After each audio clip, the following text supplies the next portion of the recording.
Um dos princípios para superar a ansiedade é compreender como esse mecanismo acontece. E se você sofre com ansiedade crônica e não entende como isso funciona, então as chances de você superar a ansiedade são realmente pequenas.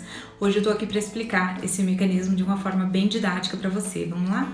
Bom, eu sou Simone Carvalho, sou fisioterapeuta que atua já há mais de 8 anos com fisioterapia integrativa, práticas integrativas na atenção à saúde. A minha base é a microfisioterapia, dentre outras ferramentas, e eu me aprofundei no atendimento de pacientes que sofrem com ansiedade crônica, dado a demanda que é enorme, pela busca de tratamentos complementares para a ansiedade.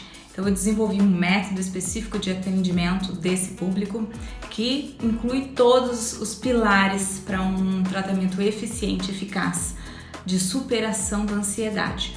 Hoje eu vou explicar para vocês esse mecanismo que mantém tantas pessoas cronicamente nesse ciclo da ansiedade, que já tentam inclusive outras abordagens medicamentosas e terapêuticas, mas que não têm uma superação efetiva da ansiedade e continuam recaindo na ansiedade crônica. Vamos entender então como acontece. Bom, primeiro é importante que você compreenda que a ansiedade é um mecanismo biológico desenhado pela natureza para que a gente se prepare para os perigos e tenha maiores chances de se preparar para as situações e sobreviver aos riscos, às ameaças. É para isso que foi desenvolvido o mecanismo da ansiedade, que nada mais é do que um estado de alerta e que é muito útil sim para nós em situações de ameaça, de perigo real, mas que passa a ser patológica e passa a atrapalhar a nossa qualidade de vida quando esse mecanismo está alerta na maior parte do tempo por ameaças que não são reais ou que são muito pequenas, e esse estado de alerta fica hiperativado numa intensidade exagerada em comparação com o tamanho, vamos dizer assim, da ameaça que nós estamos vivendo. Bom, e para explicar esse mecanismo eu gosto de usar o exemplo da gazela na savana africana. Imaginem um bando de gazelas pastando tranquilamente e um leopardo começa a correr atrás de uma delas, tentando vitimizar uma delas como sua presa. Todas vão correr enlouquecidamente, porque elas vão correr pela vida, até que o leopardo consiga capturar alguma delas ou então desista da caçada. Supomos que uma dessas gazelas seja capturada pelo leopardo, mas que por algum motivo essa gazela consiga fugir, consiga escapar. Esse animal, assim que estiver numa condição, numa situação onde ele se sinta seguro, o seu sistema nervoso central vai realizar uma descarga hormonal para descarregar, drenar esse excesso de energia em formato de trauma, em formato de medo excessivo que ele passou pela experiência de quase morte, de ameaça à sua sobrevivência. Esse animal procura esse local logo após essa ameaça e já faz essa descarga de energia de adrenalina, que é transmutada já imediatamente no seu corpo. Logo após isso, ela já vai poder voltar e a pastar tranquilamente. O que não acontece normalmente com nós seres humanos quando passamos por um estresse, por um hiperestresse ou aquilo que nós costumamos chamar de trauma. A questão é que todos nós, em algum momento, já percebemos ameaça à nossa vida, mas mantemos essa memória de ameaça à sobrevivência como um estado de hiperativação, de hiperalerta, e acabamos reagindo a situações que não são de fato ameaçadoras da nossa vida, que são figuradas, situações como, por exemplo, que geram ansiedade, geram estresse, geram irritabilidade, mas que são percebidas como ameaças pelo nosso sistema nervoso central. Isso acontece quando nós nos preocupamos ou tememos com situações tanto futuras quanto situações até mesmo do passado. E esse estado de alerta permanece ativo, muitas vezes numa intensidade desproporcional àquilo que nós estamos enfrentando. Nas pessoas que são constantemente ansiosas, os estudos demonstram que são pessoas que têm uma menor capacidade de viver no momento presente, e que essas pessoas elas têm a amígdala cerebral, que é uma parte do cérebro envolvida naquele mecanismo de luta ou fuga ou congelamento, muito desenvolvida, é como se ela tivesse feito muita academia e ela fica crescida, e esse crescimento da amígdala faz com que as pessoas fiquem nesse estado de alerta e estresse constante. Ou nós podemos chamar de FFF do inglês, de Fight, Flight or Freeze Response, que significa luta, fuga ou congelamento, que é a resposta de congelamento que os animais também têm na natureza, como nós vimos no exemplo da gazela. Quem está no controle dessas respostas, desse estado de alerta, é a amígdala cerebral. E a amígdala cerebral, que nos mantém nesse estado de alerta constante, faz com que a gente não consiga, por exemplo, dormir, com que a gente ou perca o apetite ou tenha um excesso de apetite, entremos em fadiga crônica pela hiperliberação de hormônios do estresse continuamente na nossa corrente sanguínea, que demanda muita energia e acaba intoxicando o nosso organismo.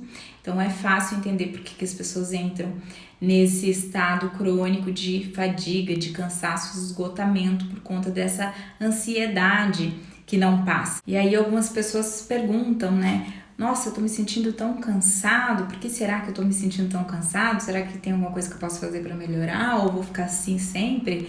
Né? Bate o desespero quando a pessoa se percebe esgotada. E nessa tentativa de entender por que você está nesse mecanismo de cansaço, nesse esgotamento, faz com que você comece a questionar cada vez mais, tentando encontrar uma resposta, e como você não consegue fazer isso, porque a grande maioria dos eventos, a totalidade deles que te colocaram nesse estado de hiperalerta, de vigilância, eles acontecem no campo da inconsciência, então todo esse processo faz com que você se esgote ainda mais e permaneça ainda mais cansado, e você sequer entende o porquê isso está acontecendo. E quando você revive situações que te remetem a esses traumas, esses eventos hiperestressantes que você viveu e que sequer se lembra, o teu subconsciente te joga novamente nesse estado de hiperalerta, de hipervigilância, que pode ser às vezes uma época do ano, ou você cruzar com determinadas pessoas, conversar sobre determinado assunto, até mesmo sonhar com alguma situação que você viveu, e você não entende o porquê que você fica indo e vindo desses estados crônicos de ansiedade. Isso nada mais é do que os gatilhos, nada mais são do que os gatilhos da ansiedade. E também é muito natural nas pessoas que sofrem de ansiedade tentar ficar remoendo situações, lembrando, tentando entender onde se sentiram ansiosos assim, dessa forma, estressados, esgotados, tentando buscar respostas. E como isso não acontece, essa resposta não vem, se instaura muitas vezes esse padrão de ficar remoendo e tendo esses pensamentos negativos, o que só piora a situação segundo os estudos, porque ao contrário do que se pensa, remoer pensamentos não nos ajuda na capacidade de melhorar a nossa chance de resolução de problemas. Pelo contrário, isso só diminui ainda mais a nossa capacidade cognitiva e mental na resolução de problemas. Então, algumas pessoas podem acreditar que só podem melhorar ou sair desse estado crônico de ansiedade quando tiram férias, quando chega o final de semana, ou quando vem aquele feriado prolongado e aí você finalmente se afasta daqueles ambientes onde você se sente ansioso, daquelas pessoas que de alguma forma provocam um estado mais ansioso. Mas se você toma remédio, se você já tentou outros tratamentos e você vê que quando você sai de férias volta, a ansiedade vem novamente com tudo, você já entendeu que nada disso é de fato uma solução.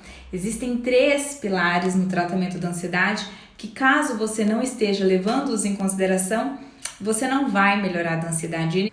E esses 3 pilares são: você tratar as raízes, sim, da ansiedade, porque é interessante, é importante você compreender de onde isso veio e conseguir desprogramar esse mecanismo de alerta, mostrar para o teu subconsciente que isso já não é mais, de fato, uma ameaça, para que ele finalmente possa desligar esse estado, vamos dizer assim, esse sinal, esse botão vermelho. Um outro momento é que você também deva trabalhar com as percepções que você criou em relação aos seus medos, aos seus estados de alerta, de coisas novas, inclusive, que você passou a ter durante a sua vida. É preciso trabalhar, sim, na mudança de percepção da ansiedade. E um terceiro pilar é trabalhar na transformação, não só dos mecanismos da ansiedade, como também dos teus hábitos de vida e de crenças e padrões de pensamento que fazem com que você permaneça nesse estado ansioso. Basicamente, nós temos que levar em consideração a parte física, a parte emocional, sim, consciente, e também o teu subconsciente. Sem isso não é possível ter uma resposta efetiva e manter essa melhora da ansiedade. Talvez seja isso que esteja faltando na sua abordagem e eu tô aqui para ajudar caso você precise. Caso vocês tenham dúvidas, escrevam aqui e a gente vai conversando nos próximos vídeos. Até uma próxima!